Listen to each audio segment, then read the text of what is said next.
My name is Jeremy Gage, and welcome to the Draw Your Dice podcast.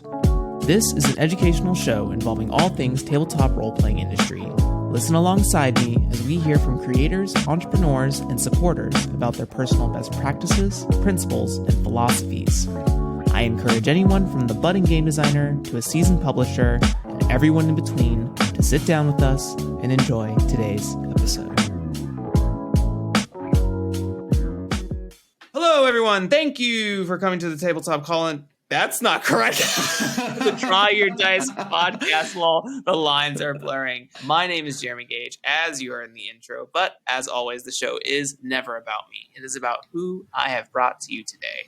And who I have brought to you today is a longtime listener, first-time guest, maybe multiple-time guest in the future. Who knows? They are a programmer. They are a game designer. Video games, tabletop. They love the combination of words and player creativity in both forms. I'd love to welcome to the show, Ezra Szanton. Hi, yay. Come over here, sit on the couch, Ezra. All right. Clunk. We're role-playing already. Clunk. Now we got to make a role-playing game about a podcast. Yeah. Where is it? Where is the late-night talk show role-playing game? You can have that one for free. Thanks. Thank you for being here, Ezra. It's an absolute pleasure to have you. Just in case people are learning about you for the first time today, would you just give a brief introduction of who you are, sort of what, how you relate to the space, and any links or resources that people can get to know you or get in touch with you? Yeah. So I'm Ezra Szanton, and as far as I know, I'm the only person with that name since the history of the internet. So if you Google my name, everything about me comes up. It's spelled EzraSzanton, and you can find my Twitter and my itch.io page. Itch.io is probably where you can go to find the most about me and all my games. Amazing. Great. And you're also studying programming, right? Yeah, I am. Studying computer science at Tufts. Sick. That's great. I'm happy to have you on the show. Happy to have a fellow tech enthusiast here. Yeah. Additionally, just as an additional icebreaker for the people on the show, would you just touch base with your legacy in tabletop, how you got started in the hobby, and how you got what was the spark for design for you? Yeah, it was a really fun story. So in middle school, I went to this cafe that was near my house called the Red Canoe. And I saw sitting there the mom of one of my friends. And I said, where's my friend? And she said, oh, he's upstairs playing D&D. You should go say hi. So I went and said hi. And then they got me to make a character sheet. And then they got me to play in the game. And then I played in that game for years. It was this guy who had 7 kids who would just go there every other week and run D&D for all the neighborhood kids. And yeah, so that's how I learned about role-playing games in the first place. I took a break from that for a while through high school and stuff. And then when I got to college, I started running a D&D group for my friends. And that is when I realized that I actually liked making the games more than I liked playing in them. So I started doing video games. And then a while later than that, I started listening to Draw Your Dice, and that was how I got inspired to start making tabletop games. Aww. This is where a big sign comes on in the audience awes as well. So if you're listening at home, just give me a quick awe. Yeah, and then imagine all the other people who are doing it also. Yeah. Send me a pipe speak. Send me an audio clip of you awing, and I will put it as an audio. Interesting. More immersion for the show. Anyways, wow, that's great. I think you are maybe the second person. I can't remember who, but someone else had a very similar story where they'd never played before. They went into a library, I think, and they were visiting a friend, and they were like, "Hey, I'm making up a name. Where's Max? Oh, Max is upstairs playing D&D with a bunch of people." Huh, really? Then just goes upstairs, makes a character sheet, and say no more. So I love that. I think it's amazing. And we have a game to talk about today, or a ton of things. This is very much also a toolkit game for me, because I think it has very nice help to design tools or inspire creativity tools as well. But you have Ezra's Guide to Magic or Otherwise Significant Object. Ezra, what was the spark for this game? And also, what is it? Because it'll be better to hear from the designer than me. So the game is a world-building game told from the perspective of creating magical things that exist in that world. Like as you play, you're creating, like, the artifacts of play are these magical objects. And over the course of making them, the prompts are designed, it's like a solo or 2-player journaling game. So the prompts are designed to make you think about things in the world. And so by the end of the game, you have a couple of items and you have this world that the items exist in to use for whatever you want, stories, or just to have them, or to use in another role-playing game. Also, mechanically, the game uses bibliomancy, or like a form of bibliomancy, where you have a book external to the game that you consult for words to inspire some of the prompts.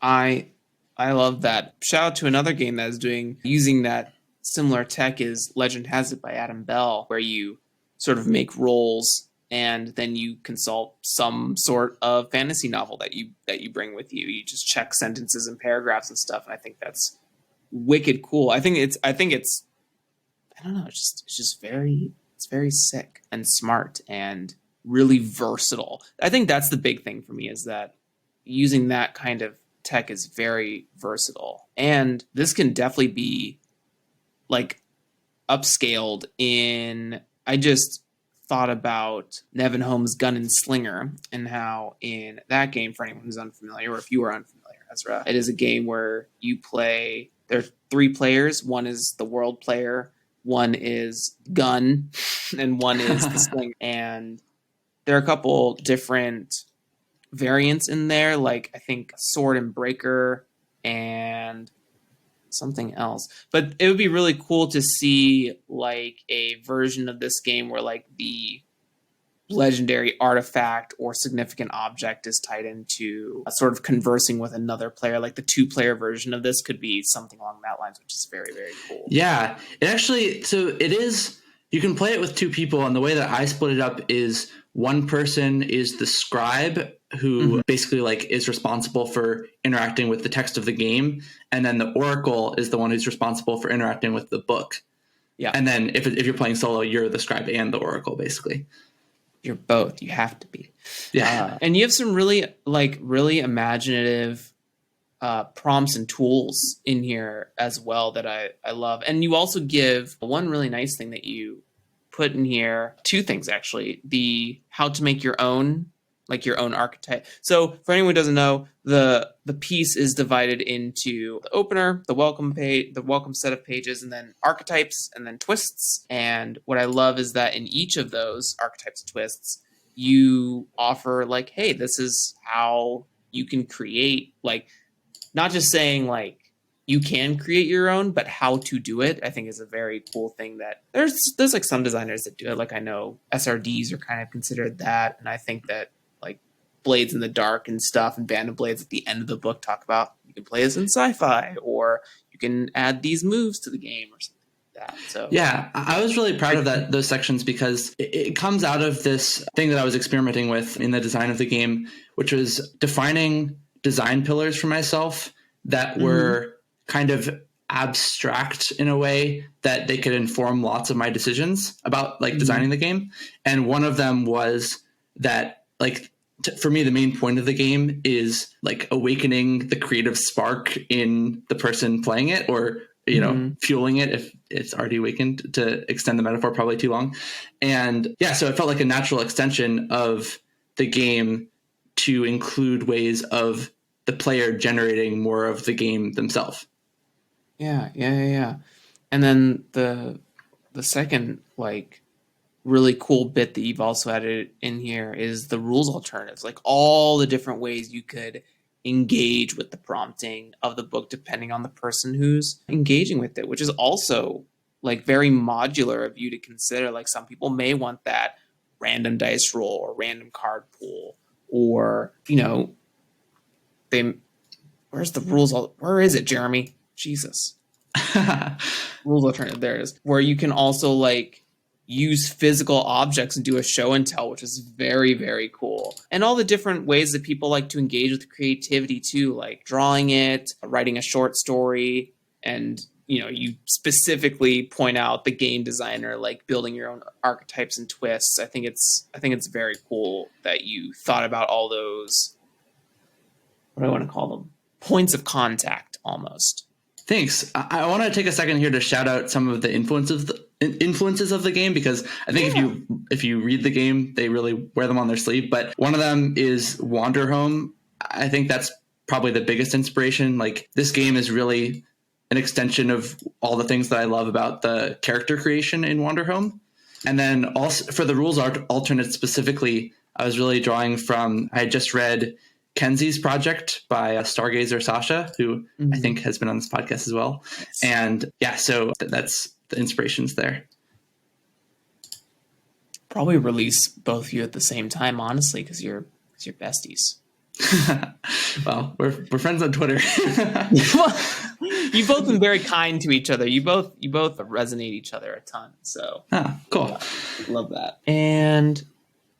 But yeah, it's very, very, very, very cool stuff. And there's some really like good design notes I think it makes a really good case study for, one, providing multiple ways to engage with the same thing. Two, allowing there are tons of roll and write and roll and prompt games out there, and different games use it to different intensities. But I think pick lists in this way, just kind of like letting the player read something and then kind of like feel it out in their soul is really interesting.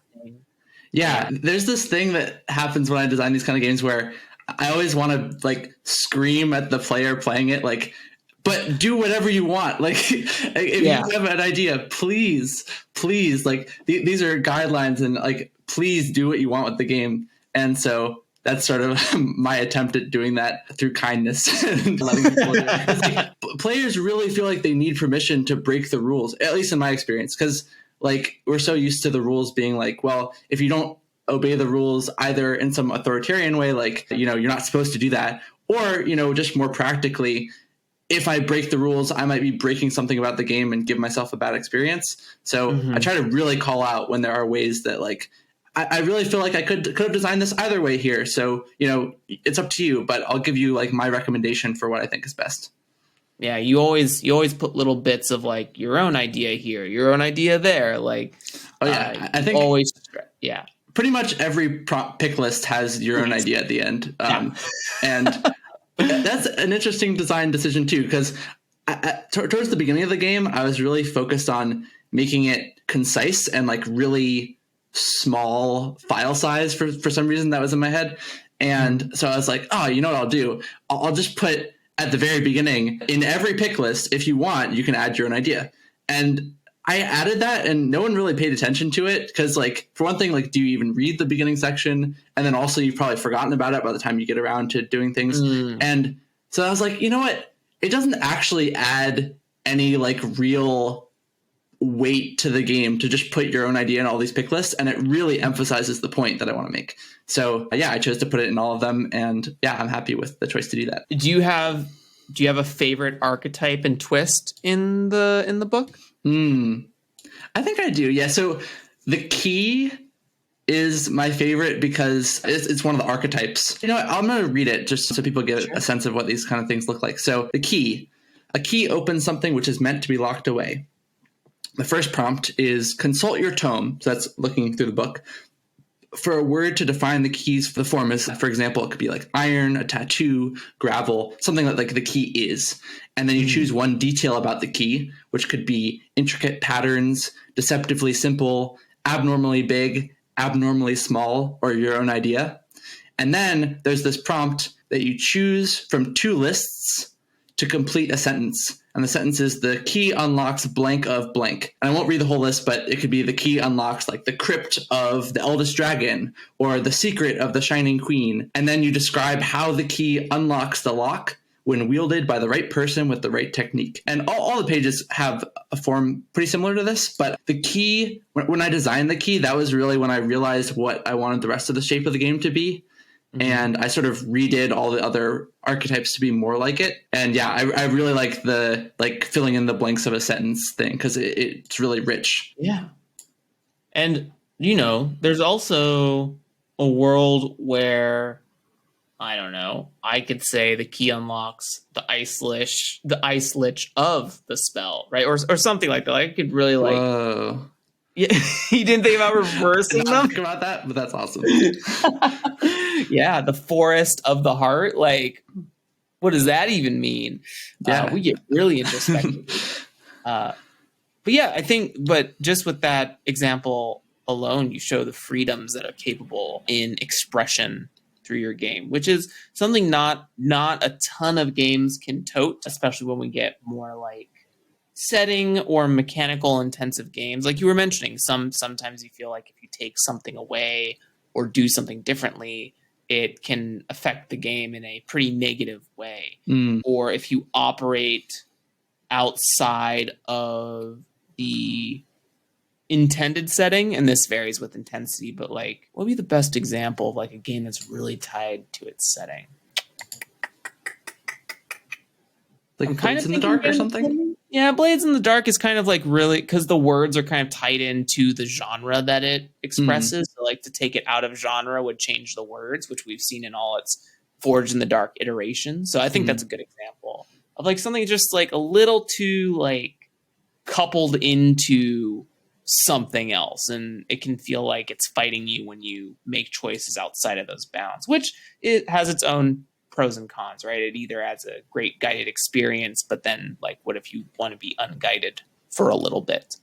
Yeah, this game is pretty good about that, but there are some cases, like for instance, in this prompt specifically, I have the Ice Lich, and I wrote that without even thinking about it. And it stayed in despite many edit passes until the publication.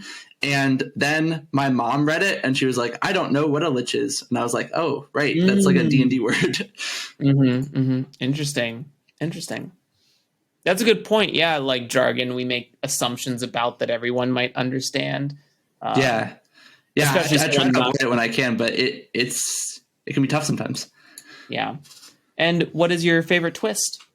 Yeah, so my favorite twist is definitely Cursed. And again, because of through the history of the game, Cursed was something that I knew I wanted to have at the very beginning, and it had many, many different forms along the way because I didn't even know what the overall form of the game was going to be. I just knew that these items could be cursed in some way. Like initially, you were a shopkeeper, and I was thinking that you were going to have to.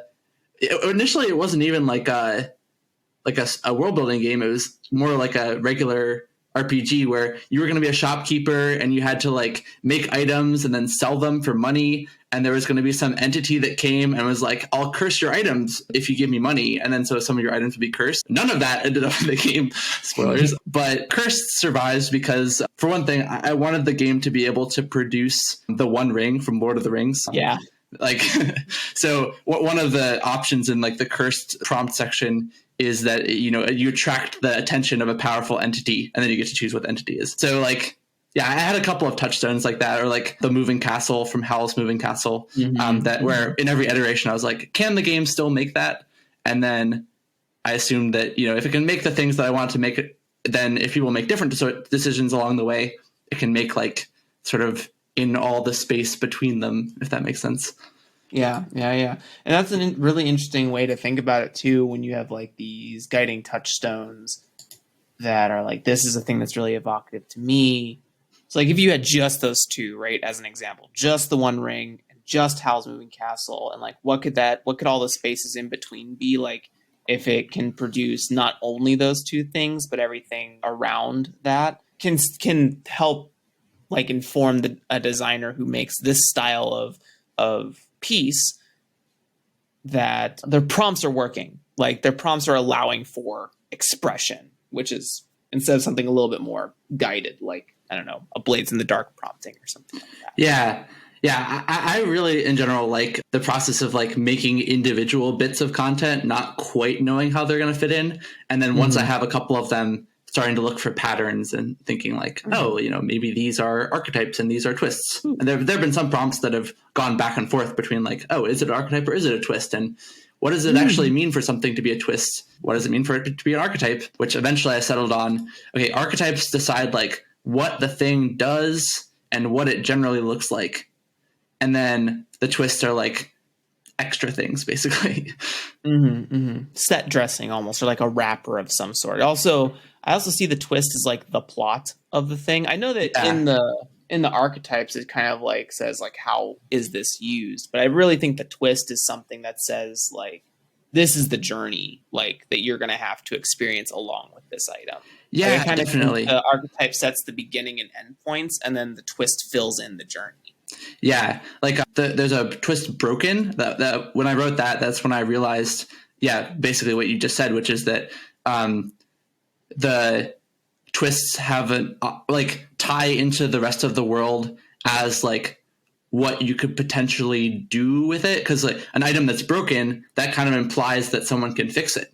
And so then maybe there's a quest to go fix the item. And so one of the prompts in Broken is choose a being who can fix it. Yeah. Yeah. And then you have to go find that being, which is really cool. And you can, what's nice about making pieces like this is that they can be coupled with other, I want to say games is the word that keeps coming to mind, but it's not just games, but you can pair it with a lot of other, I myself have been thinking a ton about stories that are connected together or strung through different mechanics. So like an example I might say here is I want to design a D&D character, for example. I can use this to really like do a tied object sort of like, oh, this sword has been passed through my family for generations, but I can like really dig into that. And that's like my personal quest or something like that. Or even not D&D, I could take this and pair it with, say, honestly, you could do it with Blades in the Dark and be like, there's demons in the stories and ghosts and all these things. And like, I look at the living twist and immediately one thing that comes to mind is like I don't know why swords are a powerful history, a construct, but I am thinking about Masamune, the cursed sword, like the sword that wants to kill. Yeah. And that could be like something interesting in Blades in the Dark, like a demon-possessed sword or something like that. That's kind of like causing you to be the next, I don't know, Jack the Ripper situation. Yeah, definitely. Yeah, great toolkit game. Ezra, great job. Thank Everyone you. clap for Ezra. Yeah, clap it up. And again, you want to send in the WAV file to Jeremy, and then he can edit it into the next episode. Yes, exactly. Yes. Please, if I see it, it will happen. I will make it a thing. Amazing stuff from your guide, your personal guide. I also love that you put your name on it. I am still embarrassed about that, honestly. No, I think it's really cool. I think it's like the Volo's Guide to Monsters or the fucking, what is that? Emmanuel? That is not the name. I can't believe I can't. It'll come to me. Oh, Elminster. Elminster's Guide to Magic or something. Yeah, those are definitely on my mind when I named it. I had a ton of names that I was thinking about, and I posted a Twitter poll, and this one was by far and away the winner. So I was like, all right, I can name it this, and it's not my fault. So yeah, I can pass on blame to someone else. Oh yeah. There's a GDC talk by Bennett Foddy and Zach Gage where they talked about naming their games with their own names and how awkward it was. But then I was like, oh yeah. Like, when I played Getting Over It with Bennett Foddy, it felt like I'm kind of having a conversation with a designer, and I kind of wanted this game to feel like that, so I decided to lean into it. But that doesn't mean it's still, it's still a little embarrassing. Aw. Well, I think it's great. Thank you. So, transitioning a little bit here, we really got into the guide, but I know that a kind of a topical thing we discussed off mic was to talk about, video game influences into the tabletop role-playing space. Ezra, what do you have opening thoughts about that? Because I have thoughts about that. What are your thoughts about it? I have so many thoughts. The main thing is coming from designing video games, I'm very conscious of the things that tabletop games can do well, because I really want to lean into those when I'm making them, because otherwise, why am I not just making a video game? And some of the main things for me, for one thing, tabletop games have to be a lot simpler in the information that they track. Or, I mean, they don't have to be like, you know, you can look at Gloomhaven and go, wow, you know, but generally you want people to be able to keep track of stuff in their heads. And the analogy that I think is interesting is, you know, games are basically software that runs on your brain. And in a video game, part of the fun is that you get to keep track of all these crazy stuff and then show the player at the end, like the thing that they did at the very beginning of the game. And you go, whoa. But, you know, you can't really do that in a tabletop game. However, one thing that tabletop games are great at is, and the video games are horrible at, to be honest, is like taking combinations of things and filling in the gaps between them, which is basically what Ezra's Guide is all about. Like all these pick lists, and, you know, the game is in connecting one pick list to the other. If you were designing a video game that did that, you'd have to code in like every single case between them. And at that point, like, what's even the point of doing this? So yeah, that's one thing that I think tabletop games do really well in comparison to video games. Yeah, and like also you get multiplayer for free, which is great. Yeah, what are your thoughts? I'm curious. Oh, so many. First, to sort of like riff on what you were talking about. Yeah, I think for the cognitive load portion of that conversation there's like a certain, I want to almost say limit. There's kind of like almost a cap on like the physical items and the constant like mental rechecking of the quote unquote game state at the table versus a computer that is like processing random numbers and turning that all into like an infographic for you, right? Like a health bar or a stamina bar. It's all a little bit more digestible. Yeah. Whereas even if you do a health bar and a stamina bar or whatever, it is the player who is erasing and then shading in that bar which is an extra step, right? Right. And I think there are really cool, like for Umbral Dive, for example, and this is not like at a point to like toot my own horn, but it's something that's the only like frame of reference. I guess it's a good example to talk about. Yeah. It's like when I play D&D 5th edition, I think one of the reasons people fall into like decision paralysis is all the options that they have to hold in their head most of the time. I know there's like a character sheet that you can quote unquote record actions on,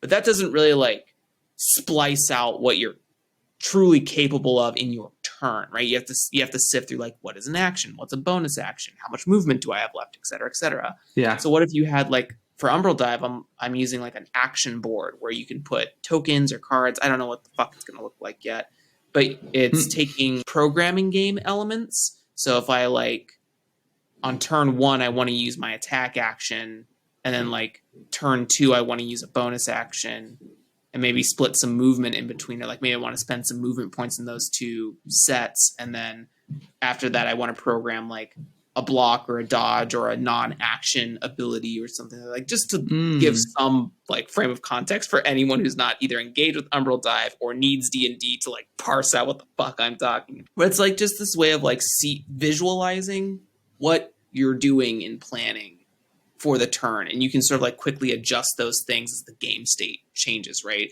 In the contrast, when you don't have that in D&D 5th edition, you're in a 5-person play group, right? 5 players and then a 6th GM, and you're like waiting for your turn, and someone like, oh, I cast solar beam or sun or whatever the fuck that cleric spell is called, sun ray, and then I cast fireball. Ooh, I'm gonna control that guy and use Crown of Madness and move him over here. By the time it gets to your turn, you're like, well, I was going to fucking attack all these guys, but they're all dead or moved away from me. So I'm going to put my axe in the ground. That's all I can do, which, you know, is a whole other class design discussion. But having something that can like help you parse the changes in the game state, I think is a really powerful tool that can be examined more. And that's like inspired from games like, what's it called? Mechs and Minions, which is the League of Legends programming game, but also Scythe. In that, like, you always see your options on the board. You can just move your little guy around to plan your next turn or something. So you have like a board in front of you where you're like swapping around, like, okay, now I'm going to attack, now I'm going to cast a spell, and then you lock it in, and then like everyone goes around and does their thing. Yeah, absolutely. Yes, yes. An interlevy turn structure is what I've seen it Whoa. point at. Basically, it's everyone goes at the same time during Right. a phase. Like everyone does the attack phase, and then everyone does the defense phase, or whatever, Mm, however that's parsed out. So that's what an interlevied turn structure is. cool. And then sequential is the opposite, where it's the fixed turn order, like in D&D and stuff, where Right. everyone does all their phases on their own turn. Right. Yeah, That makes yeah. sense. Yeah. So there's that. And then now I've forgotten the other two things that you mentioned. Oh, the like players being able to fill in the gaps between options. Yes, Or emergent design things. yeah, like sort of creating evocative stuff that players fill in basically fill it in their Yeah. imagination. Yeah, I agree. I think tabletop is the space that is open for that because, like you said, to code, even at like a procedural level, like I think about roguelikes and action RPGs, specifically like the top-down Diablos and Path of Exile and the soon-to-come Lost Ark. Dungeons can be randomized based on tiles and monster sets, but again, that's only so many, like, while it feels infinite, there's only so many combinations that the game can create. It's just about numbers. Whereas in tabletop land, you fucking can do whatever. Like you truly no limit. The scope can elastiband to and fro at a crazy rate. Yeah. Said one more thing. I really got lost in my programming shtick. I think the only other thing I said was the thing about like computers, like software that runs on people's brains, basically being role-playing games. Yeah. Coined on the show all the time. I'd say it ever since my episode with Amber Seeger, I think it is. I've always been I probably got it from the show and then forgot where I got it from. Whoops. No, that's okay. I think it makes a lot of sense. It's like not every software works for everyone. Everyone has different hardware. And sometimes computers don't always speak well with one another for unseen reasons sometimes. So I think it's a really good analogy in like understanding how your game is absorbed or downloaded by a person, and look about like what is that tutorial onboarding? It's Clippy coming in being like, hey, I see that you're trying to write something. Do you need help with a fucking comma, dude? Yeah, honestly, this idea is sort of how I came to bibliomancy being a mechanic in Ezra's Guide as well, because I was kind of wanting like a random word generator. And I was like, well, I can't just code a random word generator. So how do I get random words? And I was like, I know things that people have that have a lot of words in them, books. But then, coming in with the other point of like people filling in the gap, if I was doing it for a computer game, it would just give you one word and then you would have to like work with that word. The way I word it in the game is actually that you turn to a page and then you look for a word that jumps out to you. So in practice, you actually see a lot of different words and then you go, maybe not that one, maybe not that one. Oh, that one jumps out to me. And then you do that one. So it's like you're kind of already selecting like what your brain wants to see from the page to go with that. It's like those word searches that like, what are the first 3 words? Yeah, the first 3 words are going to be your next year. Yeah, Jesus Christ. But to now go off of your question, like, what are my thoughts? And thank you for asking. It is I am specifically making a game about like skirmish combat and looking to like update the traditional model of like the grid and the D20 or the theater of the mind stuff, and like how can we make things more fluid and open and all this stuff. And my current inspirations as of today are like God of War and Doom Eternal for like how enemies work. Looking at raid battle design from like Final Fantasy 14, the critically acclaimed Final Fantasy 14 with the free trial, getting the also award-winning Heaven's Ward up to level 60, no paid time whatsoever game that you can play, or like World of Warcraft, Guild Wars, things like that, and how you can really elevate boss design. Because one thing that I think as a GM, and maybe this is my own personal whininess, but if I'm a player in a game, I also want to do cool stuff. And sometimes because D&D 5 designed around the players and player facing victory instead of the GM.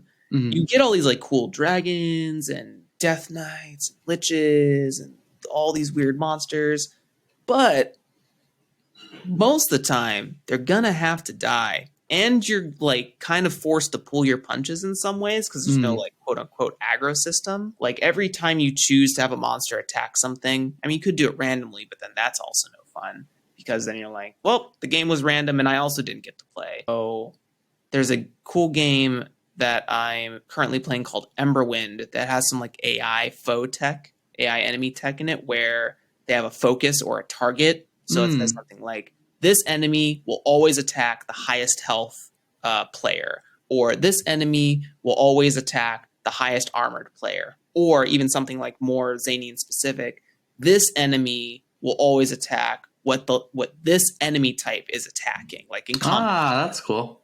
So I find like focuses or targeting really interesting because what that also does is it can bring back like taunt mechanics, or like it can break that focus. If something says this enemy always attacks the most armored target, but someone goes, okay, I'm going to use like even like a ranged person, I'm going to use like a taunting shot, and now it has to chase me across the board, that might waste its attack. Tons of different like now like combat variables come into play. And it takes two things off of the GM in this manner, in that you never feel like you have to pull your punches, because what you design this enemy to do is this like specific task, and it will continue to do that program over and over again, and the fun is like building the puzzle.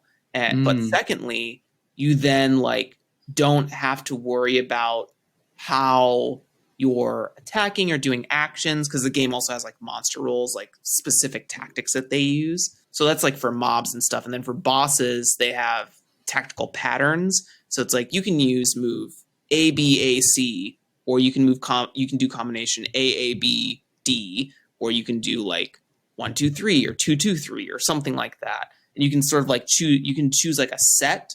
So it's a lot of balancing work for me as a designer. But I think it's one of those things where like you don't ever have to worry about pulling your punches or doing something too aggressive, because there'll be like a charge limit or whatever. And you don't have to worry about like making weird attack decisions based on the narrative. Like you never have to feel like you're always in a losing position. Not that you should play antagonistically, but like because of the AI, you're not in a position to like lose from the start.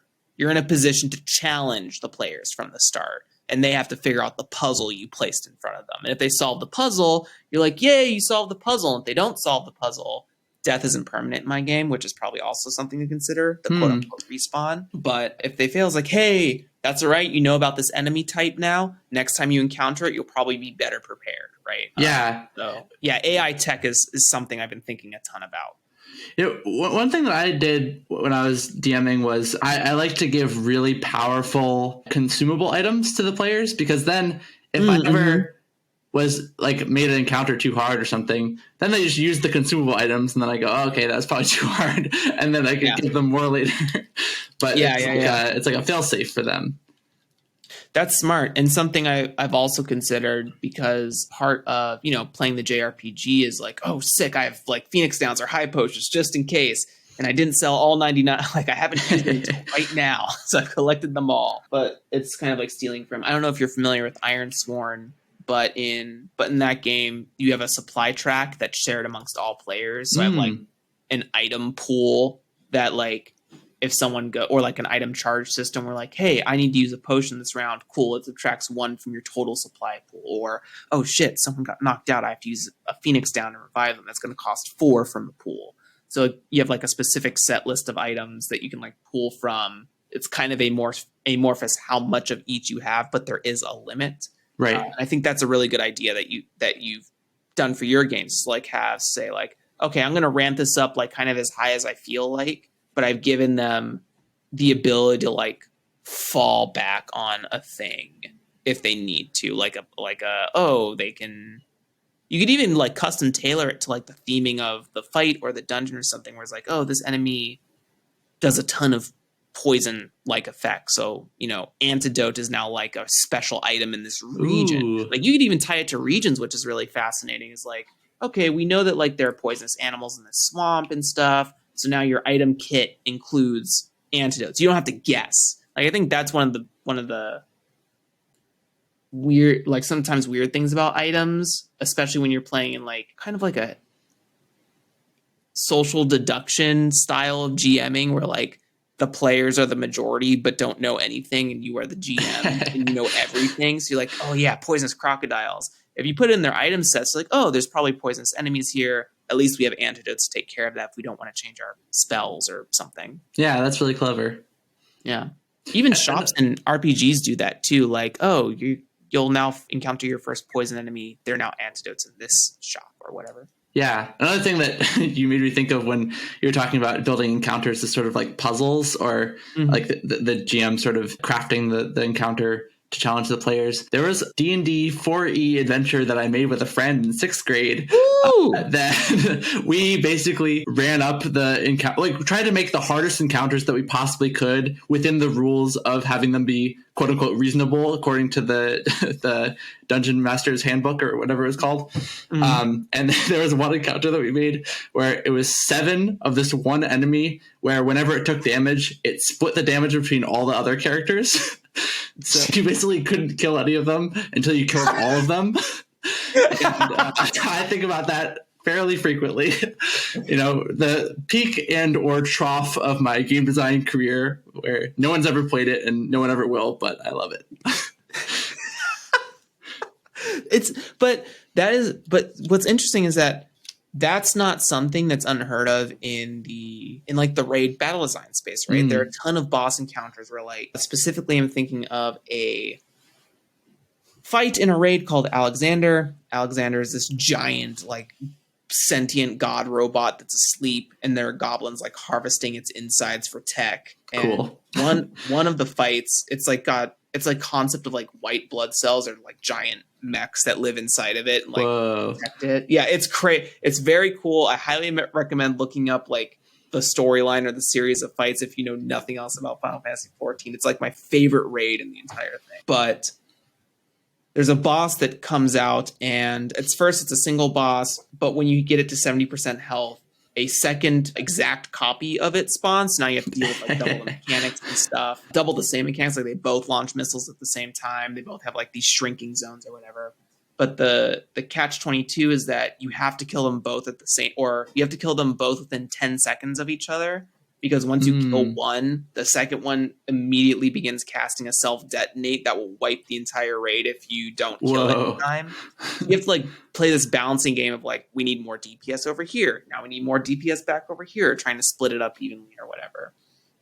Or cleave them down together. But that's in the extreme or the savage version, which is the harder scaled version of it.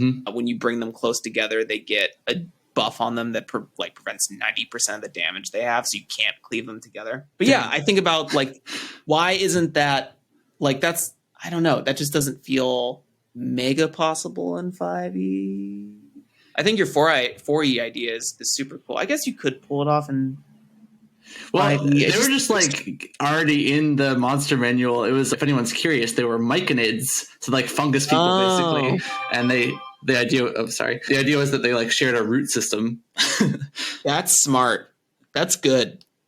Yeah, I don't think anyone intended for there to just be 7 of them, but yeah, I think it's just the fixed turn order that I dislike. I said that in my devlog for the show. It's the fixed turn order that just doesn't do it for me. I think everyone needs to be able to operate within a similar like 6-second time span instead of like 6 seconds individually within 6 seconds. It just doesn't parse my brain. Structure definitely makes sense to me, especially because then you can have like, okay, everyone's going to attack before they move. So then if anyone moved, Yeah.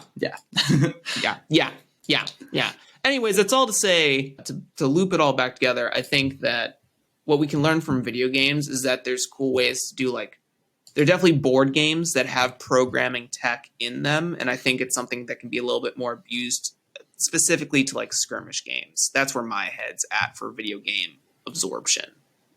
Right. Yeah. And And then procedural generation stuff like Diablo and etc. Or whatever. Field systems, arenas, whatever. But yeah, I think there's a lot to learn from video games, since video games learn from tabletop games. Like when chainmail and regular D&D was invented, the kind of first RPG, I don't think it was the first actually, it may have been like the third, but one of the big attempts was Ultima. I think it was like Ultima Online or something like that, was trying to parse how to do D&D as a video game. And it's been like the model. Video games have been hugely influenced by role-playing games. Yeah. And I'm excited for the waves of video games that are influenced by like the current indie scene of role-playing games, which, I mean, no promises, but I would really like to make at some point like a video game version of Ezra's Guide where it like gives you prompts and you type it in and stuff. Yeah. Yeah. I love a good like terminal game. Yeah. That'd be wicked cool. And it could like feel, oh yeah, that's good. That's good. Thank you. But no promises. No promises. No promises. Well, we're sort of at the top of the show here. Ezra, is there anything else you sort of wanted to get into today? I had some ideas for the sort of like best practices or tips for listeners. Sure. We got into some of them already, but a couple. So one is that, when I was prepping for this interview, I was really appreciating that I had kept copies of different versions of my game. Mm-hmm. And it's really helpful too, because I can go back and see all of the things that I cut. So like, for instance, the wand used to be an archetype in the game, which is not in the current version, but, I might want to make a sequel at some point and, I can add the wand then.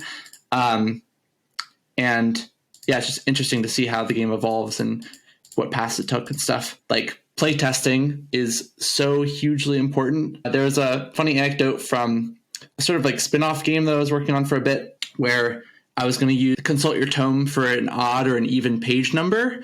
And then you were going to do something based on that, like as a random number generator, at which point I realized, well, not when I was making it, but when I tried playtesting it for the first time, it was immediately obvious that you cannot use books for generating odd or even numbers because it feels really unsatisfying, because once you open it, you realize that all of the odd numbers are on one side and all the even numbers on the other side.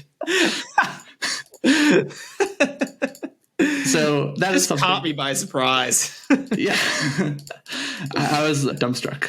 So it works for generating numbers 1 to 10, but it does not work for odd or even numbers. Yeah, and then I think I mentioned this earlier, but I think it is really, really a good idea to create design pillars and then like phrase them in sort of almost poetic ways, like, sparking creativity in the player. Mm-hmm. And then you can use those whenever you have a tough design decision. You can go to the design pillars and either make a decision based on the pillars, or if you're really leaning towards one side and the pillars don't support that, then you realize, okay, I need a new pillar or I need to change something. And I think you can make really cohesive games that way.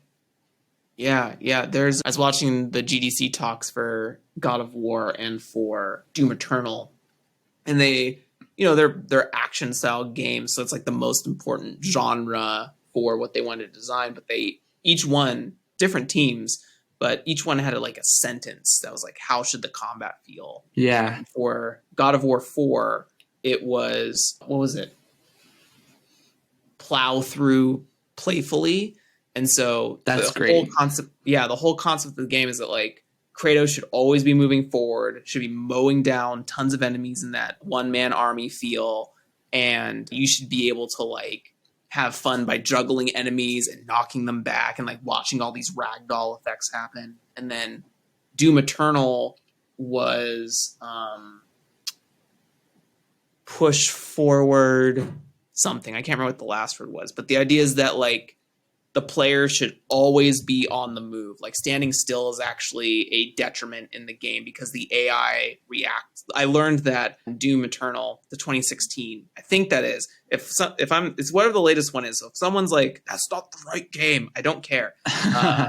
But in the programming, if the soldier stands still, the soldier you play stands still, the AI actually get more accurate and deal more damage to you. That's crazy. When you start to move, they actually purposely offset the accuracy because they want you to be engaged in movement at all times. So I found that really fascinating as well. So yeah, I totally agree with you. Like if you can find like a sentence or some like keywords or like, the design principles of your game, and you're able to come back to it and say like, hey, does it fulfill our fantasy of plow through playfully? If Kratos is always defending, right? Like if Kratos' best options are to defend or heal, that the game's not serving what we want it to feel like. It doesn't feel like God of War. It feels like God of hunker down behind a tree for 10 seconds every 10 seconds. Yeah, and it's so useful too because so many times you come to a point where you're like, these two things are both really good, but they'd be good in different games. So which one do I choose? Yeah. And it really helps you there. Yeah. I totally agree with that 100%. Yeah. Amazing. Those are helpful tips. Thank you, Ezra.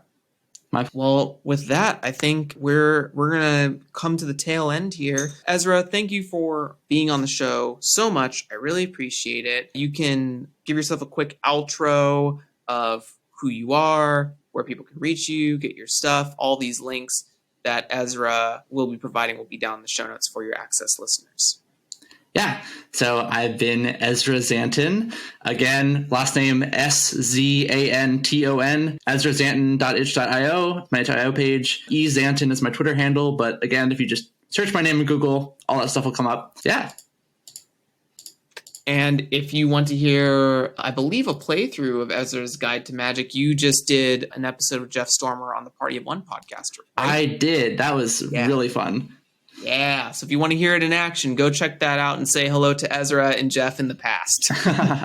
Yep. But with that, thank you, everyone. Thank you for hanging out with us. I learned a lot from Ezra. I hope you did too. And we will catch you next time. Say bye to the people, Ezra. Bye. Bye. That will be a wrap. Hey there, listeners. Thank you very much for taking the time to sit down and hang out with Ezra and I. We really appreciate it. You can find links and resources down below in the show notes for getting in touch with Ezra and other content with similar topics. Support Jeremy and the DYD podcast by reviewing the show or joining the community Discord server. Thanks again for listening, and remember that design is a marathon, so enjoy the journey and have a great day.